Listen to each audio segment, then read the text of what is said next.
Islam gave women their due rights 1400 years ago. Previously, during the Ayyamul Jahiliyyah, in the days of ignorance in Arabia, female infanticide was prevalent. When a female child was born, they used to bury her alive.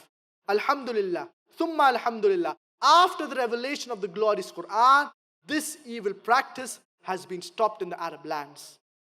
And Allah subhanahu wa ta'ala says in the glorious Quran, in Surah Nahl, chapter number 16, verse number 58 and 59, وَإِذَا بُشِّرَ أَحَدُهُمْ بِالْأُنْثَى ظَلَّ وَجْهُهُ مُسْوَدًّا وَهُوَ كَظِيمٌ يَتَوَارَى مِنَ الْقَوْمِ مِنْ سُوءِ مَا بُشِّرَ بِهِ أَيُمْسِكُهُ عَلَى هُونٍ أَمْ يَدُسُّهُ فِي التُّرَابِ أَلَا سَاءَ مَا يَحْكُمُونَ.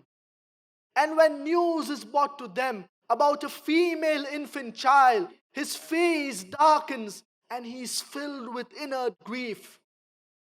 Should he hide it from the people, or should he bury it into the dust? Ah, what an evil they decide upon. The glorious Quran not only prohibits the killing of female infant children, it even rebukes the thought of a person becoming sad on the news of a female infant child.